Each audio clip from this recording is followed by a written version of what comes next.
সঞ্জয় রায়কে আপনাকে যদি শাস্তি দিতে হয়, দণ্ডিত করতে হয়, আপনি কিসের ভিত্তিতে তাকে শাস্তি দেবেন? তাদের বন্ধ খাম স্পর্শ করে সুপ্রিম কোর্ট কেঁপে ওঠে।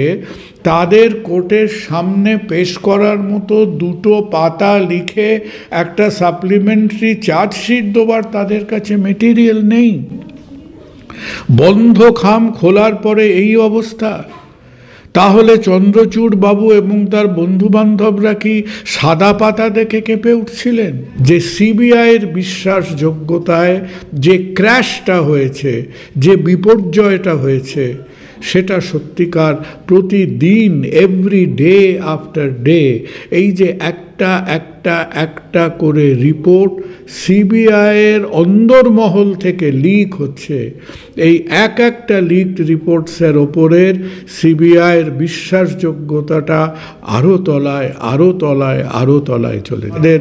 শিয়ালদা কোর্টের শুনানি শুরু হলো, তখন সিবিআই একেবারে সাদা থানের মতো ফটফটে কতগুলো চার্জশিট জমা দিয়ে বললেন যে তারা চার্জশিট প্রায় লিখেই উঠতে পারছেন না, সাপ্লিমেন্টারি চার্জশিটের প্রায় প্রশ্নই উঠছে না।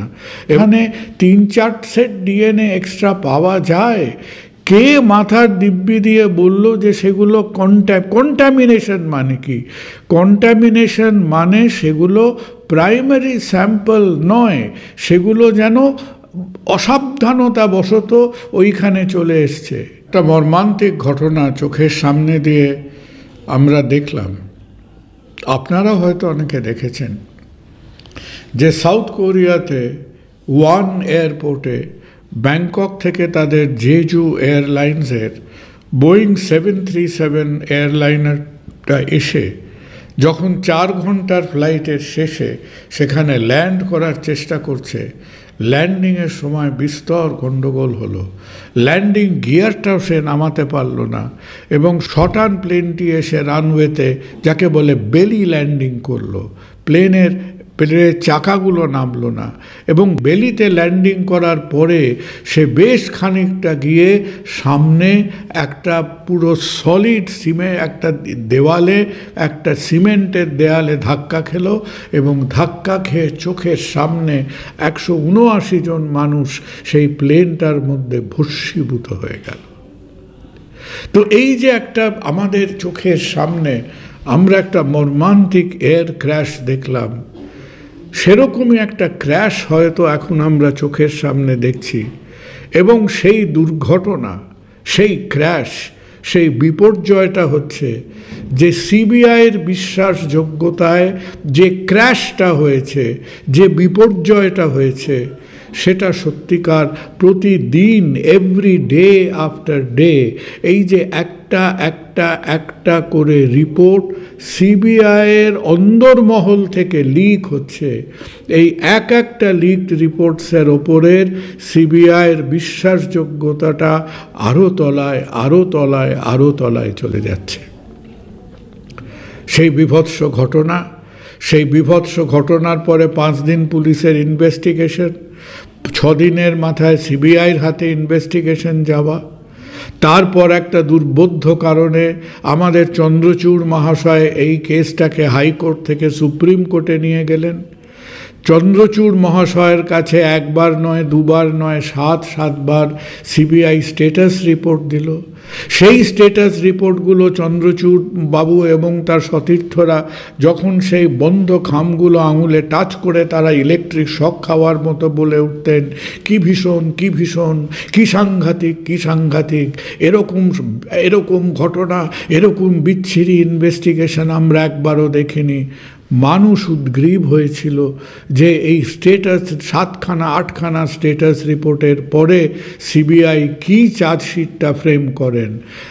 আদতে যখন আমাদের শিয়ালদা কোর্টের শুনানি শুরু হলো, তখন সিবিআই একেবারে সাদা থানের মতো ফটফটে কতগুলো চার্জশিট জমা দিয়ে বললেন যে তারা চার্জশিট প্রায় লিখেই উঠতে পারছেন না, সাপ্লিমেন্টারি চার্জশিটের প্রায় প্রশ্নই উঠছে না। এবং যত দোষ নন্দ ঘোষের মতো সেই সঞ্জয় রায়ের ওপরেই কলকাতা পুলিশ যেখানে শেষ করেছিল সেখানেই ব্যাপারটা দাঁড়ালো।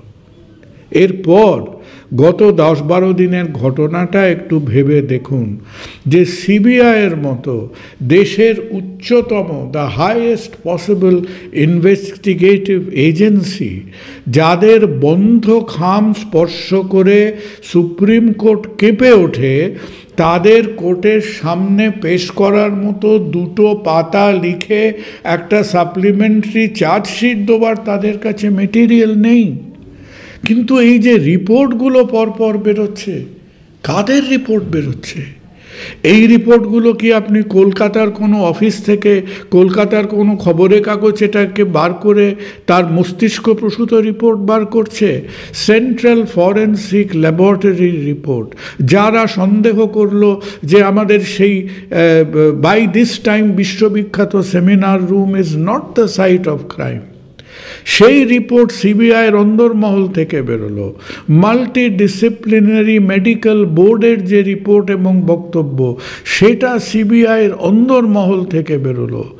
এবং আরও মারাত্মক, এখন কার অবধি যে কটা রিপোর্ট লিক হয়েছে, তার মধ্যে যেটাকে হয়তো লক্ষণের শক্তিশাল বললেও বলা যায়, সেই লক্ষণের শক্তিশাল বেরোলো হচ্ছে ডিএনএ অ্যানালিসিসটায়, যেখানে দেখা যাচ্ছে যে বেচারি আমাদের অভয়া, আমাদের সেই অভাগিনী মেয়েটি এবং সঞ্জয় রায় ছাড়া আরও 3-4জন পুরুষ, কে কতজন পুরুষ, কয়েকজন মহিলা, তাদের DNA sample is present in the various DNA analysis.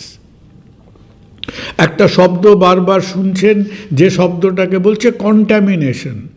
এখন প্রশ্ন হলো, কন্টামিনেশন আমরা জানবো কি করে? যে ডিএনএ অ্যানালিস্টরা ডিএনএ অ্যানালাইজ করছে, তারা দেখবে যে হ্যাঁ, আমার হাতে একটা ডিএনএ আছে, এই যে ডিএনএটা ভিকটিম ডিএনএ বলা হয়েছে, সেই ডিএনএর সঙ্গে আরেকটা ডিএনএ ম্যাচ করলে সেটা ভিকটিমের ডিএনএ। আরেকজনকে বলা হয়েছে যে কালপ্রিট, সেই কালপ্রিটের স্যাম্পল ডিএনএর সঙ্গে ক্রাইম সিনের ডিএনএ ম্যাচ করলে সেটা ম্যাচ করলো। এবং তাছাড়াও যদি সেখানে 3-4 সেট ডিএনএ এক্সট্রা পাওয়া যায়, কে মাথার দিব্যি দিয়ে বলল যে সেগুলো কন্টামিনেশন? মানে কি কন্টামিনেশন? মানে সেগুলো প্রাইমারি স্যাম্পল নয়, সেগুলো যেন অসাবধানতা বশত ওইখানে চলে এসছে। কারও ক্ষমতা নেই যে কোনটা প্রাইমারি স্যাম্পল আর কোনটা কন্ট্যামিনেন্ট স্যাম্পল সেটাকে আলাদা করে বলে। এখন ডিএনএ নিয়ে তো মিনিটের পর মিনিট চর্বিত চর্বণ করাটা উদ্দেশ্য নয়। উদ্দেশ্যটা কি? উদ্দেশ্য হলো যে রাস্তায় সিবিআই এগোচ্ছিলেন কলকাতা পুলিশের হাত ধরে, যে সঞ্জয় রায় এটা করেছেন এই সিঙ্গল কালপ্রিট থিওরিতে, এখন তো সেই সিঙ্গল কালপ্রিটকেও আপনার সাজা দেওয়া প্রায় অসম্ভব হয়ে দাঁড়ালো। সঞ্জয় রায়কে আপনাকে যদি শাস্তি দিতে হয়, দণ্ডিত করতে হয়, আপনি কিসের ভিত্তিতে তাকে শাস্তি দেবেন? কন্ট্যামিনেন্ট ডিএনএর ওপরে কোনো কোর্ট রুলিং দেওয়ার সম্ভব নয়। এবং তাছাড়া সঞ্জয় রায়ের এগেনস্টে যে সিসিটিভি বেসড এভিডেন্স আছে, সেগুলোও তো মারাত্মক অবস্থায় আছে। সে নাকি 40 সেকেন্ড 43 সেকেন্ডের মধ্যে কম বেশি 1.25 কিলোমিটার রাস্তা সে নাকি ঘুরে বেড়াচ্ছিল। তাহলে সার্কামস্ট্যান্সিয়াল এভিডেন্সের যদি এই শতছিদ্র অবস্থা হয় এবং আরও করুণ অবস্থা হয় ডিএনএ এভিডেন্সের, তাহলে বাড়তি কারা ছিল, বাকি 3-4জন কারা ছিল সেটা ভুলে যান। প্রাইমারি অ্যাকিউজডকে কালপ্রিট হিসেবে প্রমাণিত করা অন্তত এই সপ্তাহের যে এভিডেন্স আমাদের হাতে এসেছে তাতে তো প্রায় অসম্ভব জানাচ্ছে। সত্যি কথা বলতে যে হতাশার বোধহয় এর থেকে বেশি হতাশভাবে আমরা এই বছরটা শেষ করতে পারতাম না। ইট ইজ নট ইম্পর্ট্যান্ট যে চারজন পাঁচজন মিলে মেয়েটিকে আক্রমণ করেছিল, না একজন আক্রমণ করেছিল? একজন আক্রমণ করলে থিওরিতে বিশ্বাস করলে আপনি তৃণমূলপন্থী, পাঁচজন আক্রমণ করেছে বিশ্বাস করলে আপনি বামপন্থী, সেটা প্রশ্ন নয়। প্রশ্ন হচ্ছে এই সভ্য শিক্ষিত দেশের এই রকম একটা জঘন্য ক্রাইম ইনভেস্টিগেশনের কি করুণ অবস্থা। না আমরা লজিক্যালি সার্কামস্ট্যান্সিয়াল এভিডেন্স গ্যাদার করতে পারছি, না আমরা কিছুটা সাবধানতা, কিছুটা প্রোটোকল অনুযায়ী আমরা বায়োলজিক্যাল এভিডেন্স অ্যাকোয়ার করতে পারছি। সব জিনিস নিয়ে আমরা পলিটিক্যাল রং দিয়ে দিতে পারছি। এইটা মনে করলে আপনি তৃণমূল, এইটা মনে করলে আপনি বামপন্থী। এখন দেখুন তৃণমূলপন্থী ভার্সেস বামপন্থীরা কি মনে করবে।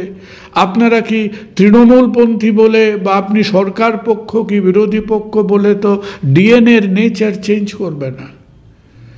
আপনি বিরোধী পক্ষ হন আর সরকার পক্ষ হন, জেনেটিক সায়েন্স তো পাল্টাবে না। আপনি যে পক্ষই হন না কেন, আপনার তো ঘড়ির কাঁটার সময়টা পাল্টাচ্ছে না, যে কি সময়ের মধ্যে আপনি কোন সময়ে ধরা পড়েছেন।